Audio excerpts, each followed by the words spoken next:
பாபா ஓர் கருணாலயம், பாதம்தான் கமலாலயம். பாபா ஓர் கருணாலயம், பாதம்தான் கமலாலயம். சாய் அப்பா உறவுகள் அனைவருக்கும் வணக்கம். சாய் அப்பா மேல நம்பிக்கை வைத்து அவரை நினைத்து கொண்டு இருக்கும் உங்கள் அனைவரின் வேண்டுதலையும் சாய் அப்பா நிறைவேற்றுவார். நல்லதையே நினைப்போம், நல்லதே நடக்கும் என்றும் சாய் அப்பாவின் அருள் உங்களுக்கு இருக்கும். நம் மனதிற்கு இதமான சாய் அப்பாவின் இன்றைய அருள்மொழியை கேட்போமா? அன்பு குழந்தையே, என் பிரியமும் பாசமும் நிறைந்த என் செல்லமே, உன் வேண்டுதல்கள் எல்லாம் கேட்டேன். அதை நிறைவேற்றித் தரதான் நான் வந்திருக்கிறேன். நீ எப்படிப்பட்ட குழந்தை தெரியுமா? மற்றவர்கள் ஆச்சரியப்படும் அளவிற்கு சீரும் சிறப்புமாக பணக்காரனாக வாழ பிறந்த என் குழந்தை, உன் வருங்காலத்தை பார்த்து உன் நண்பர்களும் உன் உறவினர்களும் வியக்கப் போகிறார்கள்.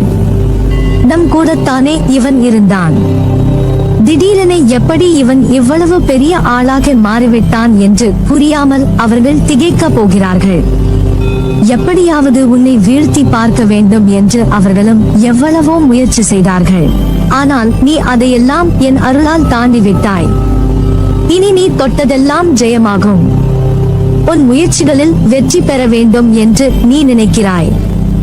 வாழ்க்கையில் முன்னேற வேண்டும் என்ற எண்ணமும் சாதிக்க வேண்டும் என்ற வேகத்துடன் உன்னுடைய வாழ்க்கையை நகர்த்தி கொண்டு வருகிறாய். ஆனால் உன் நேரம் நீ எடுத்த காரியங்களை முடிக்க முடியாமல் தடுமாறுகிறாய். அப்புறம் செய்யலாம், நாளை யோசித்து முடிவு எடுக்கலாம் என உன் நேரத்தை வீணடிக்கிறாய். அதை மாற்று. ஒவ்வொரு நொடியும் முக்கியம் என் செல்லமே. நீ வீணடிப்பது நேரத்தை அல்ல, உன் வாழ்க்கையே. இன்றைய நாளை எப்படி வெல்வது என்பதை மட்டும் யோசி. இப்போதைய நிலைக்கு என்ன விஷயங்கள் செய்யலாம் என்று யோசி. நாளை அதை செய்வேன் இதை செய்வேன் என்ற கற்பனையில் நேரத்தை வீணடிக்காதே. எதிர்காலத்திற்கான யோசனைகளில் பிறகு கவனம் செலுத்து. உன் 3 காலங்களிலும் உன் கூட தான் நான் இருப்பேன் என்ற வாக்குறுதியை கொடுத்துள்ளேன். என் வாக்குறுதி என் உயிருக்கும் மேல் விலை மதிப்பில்லாதது. நீ உனக்கு இது தேவை என்று குரல் கொடுப்பதற்கு முன்பாகவே உனக்கான அனைத்தையும் நான் அறிவேன். அப்படி இருக்கையில் உன் எதிர்காலத்திற்காக உன் சாய்தேவா எப்படி யோசிக்காமல் இருப்பேன்? உனக்கு எந்த நேரத்தில் என்ன தேவை என்பதையும் அவை உனக்கு நல்லதா என்று யோசித்த பிறகு அது உன்னை தேடி வந்தடையும். உனக்கான வாழ்க்கையை நான் உருவாக்கினேன். அதில் உன் தேவைகளை பூர்த்தி செய்வதே என் சந்தோஷம். இன்று நீ படும் கஷ்டங்கள் எல்லாம் மறைந்துவிடும். அந்த நன்னாளில் நீயும் உன் குடும்பமும் சுபிட்சமாக இருப்பீர்கள். எனது பரிபூரண அருள் உனக்கு இருப்பதால் நீ எடுக்கின்ற காரியங்கள் எல்லாம் உனக்கு வெற்றி மேல் வெற்றி வந்து சேரும். இந்த உலகமே உன்னை பார்த்து வியக்கும். நீ ஜெயமாக அனைவரது ஆசிர்வாதங்களை பெற்று நீ வாழ்வாய். அந்த நிலையை அடைய இன்று உனக்கு கிடைத்த ஒவ்வொரு நொடியையும் பயன்படுத்து. மண்ணில் உள்ள மண்புழுவுக்கு கூட தெரிகிறது தன் நகர்வால் மண்ணுக்கு பயன் என்று. விண்ணில் உள்ள மேக கூட்டங்களும் கூட நகர்ந்து கொண்டுதானே இருக்கிறது. மானுடத்தில் பிறந்த நீ நகராமல் இருக்கலாமா? எண்ணங்களால் நகர்ந்து கொண்டே இரு. வெற்றி நிச்சயம். எல்லா கஷ்டமும் நீங்கி சகல செல்வங்களும் பெற்று வாழப்போகிறாய். உன் வாழ்வில் திடீர் திருப்பம் ஏற்படும். தினந்தோறும் உன் வாழ்வில் பல குழப்பங்கள் வருகிறது என்று கவலைப்படுகிறாய். குழப்பங்கள் வருவது என்றும் நல்லதுதான். ஒரு குழப்பமான சூழல் உன்னை நெருங்குகிறது என்றால் குழப்பமான விஷயங்களில் உனக்கு தெளிவு பிறக்கப் போகிறது என்று அர்த்தம். ஒரு விஷயம் நடைபெற போகிறது என்பதை வழிமுறைப்படுத்தி நீ எப்படி எவ்வாறு எப்போது செயல்பட வேண்டும் என அனைத்திற்கும் விடையாய் அமையும். மனதை நம்பிக்கையால் நிரப்பினால் நிச்சயம் உன் குழப்பங்கள் உன்னை அழுத்தும் பாரமாய் இருக்காது. அது உனக்கு முன்னேற்றம் தரும் பாதையை தான் காட்டும்.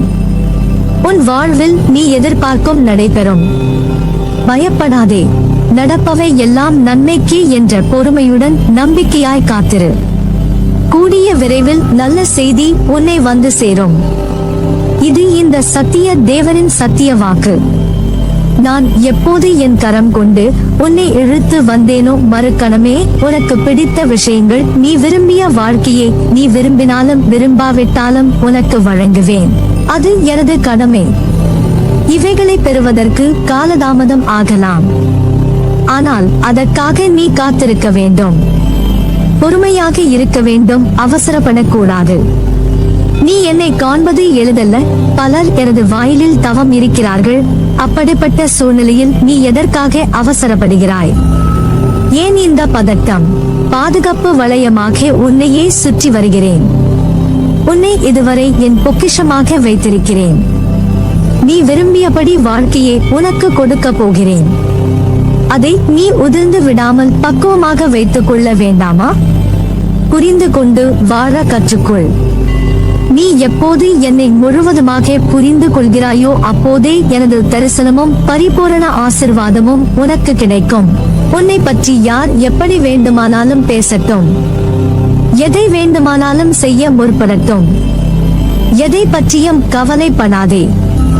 நீ எதை செய்ய நினைத்தாலும் நீயாக செய். கூட்டு சேர்ந்து செய்ய முயற்சிக்காதே. உன்னுடைய உழைப்பு வீணாகிவிடும். நீ எதிர்பார்த்தது தடைபடும். தன்னிச்சையாக செய். நான் இருக்கிறேன் பக்க பலமாக. உன்னுடைய பாதையில் திடமாக இரு. நான் ஒருவன் இருக்கும் போது யாரையும் தேடி சென்று உனது விருப்பத்தை சொல்ல முயற்சிக்காதே. முதலில் உன் மீது நம்பிக்கை வை.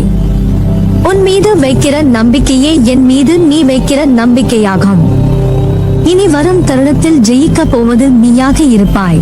என்னால் எதுவும் முடியும் என்று நம்பிக்கையோடு இரு. நிச்சயம் அது முடியும். காரணம், உன்னில் இருப்பது நீயல்ல, நான் இருக்கிறேன் நிழலாக உனக்காக. நீ செல்லும் இடமெல்லாம் உன்னிடம் ஒன்றை நான் சொல்ல வேண்டும். வாழ்க்கையில் எப்போதுமே உன் முன்னே இருப்பதை மட்டும் கவனி. உன்னை பின் நோக்கி இழுக்கும் எந்த ஒரு விஷயத்தையும் யோசித்து பார்க்காதே. பார்த்தால் உன்னால் முன்னே இருக்கும் வழியை பார்க்கும் தருவாயை தவற விடுவாய். சூழ்நிலைக்கு ஏற்ப வாழ்க்கையை அமைத்துக் கொள்வதுதான் வெற்றிகரமான வாழ்க்கையின் பூரண இரகசியம். இந்த உண்மையை உணர்ந்தவர்கள் வாழ்வில் வெற்றி நிச்சயம். வெற்றி பாதையில் பயணிக்க விரும்புபவர் கடைபிடிக்க வேண்டிய முக்கியமான ஒரு அம்சமும் கூட. தெளிந்த நீரோடை போல மனது தெளிவாக இருக்க வேண்டுமானால் ஒரு சில விஷயங்களை தவிர்ப்பது நல்லது. இதில் மிக முக்கியமானது இருப்பதை எண்ணி மகிழ்வுறாமல் இல்லாததை எண்ணி ஏக்கம் கொள்வது. ஆம், வாழ்க்கையில் அனைத்தும் கிடைத்தால் தான் நான் மகிழ்ச்சியாக இருப்பேன் என்று எண்ணினால் இந்த பிறவியில் அது சாத்தியமில்லை. காரணம், குறையில்லாத மனித வாழ்க்கை என்பதே இதுவரை இல்லை என்பதுதான் சத்தியம். உன் மகிழ்வான பொழுதுகளை முழுவதுமாக கெடுக்கக்கூடிய வல்லமை பெற்றது உன்னிடம் இல்லாத ஒன்றை எண்ணி ஏக்கம் கொண்டு நிம்மதியை தொலைப்பதுதான். மகிழ்ச்சி என்பது என்றுமே இன்னொருவரால் வரக்கூடியது அன்று. மகிழ்ச்சியோ துக்கமோ இதில் எதை தேர்ந்தெடுக்க போகிறாய் என்பது உன்னிடமே உள்ளது. சோம்பேறித்தனத்தையும் கஷ்டம், வலி, தோல்வி இவைகளை காரணமாக உனக்கே நீ சொல்லாதே. சொல்லவும் அனுமதிக்காதே. நீ மனதளவில் பயப்படாமல் இருந்தால்தான் உன்னுள் இருக்கும் நான் உன் சாய்தேவா தைரியமாக செயல்பட முடியும். நம்பிக்கையோடு உன் காலடிகளை எடுத்து வை. அதன் பிறகு பார் உனக்கான என் செயல்பாடுகளை. எல்லாம் சரியாகி விடும், பயப்படாதே. நம்பிக்கையோடு காத்திரு, நல்லதே நடக்கும்.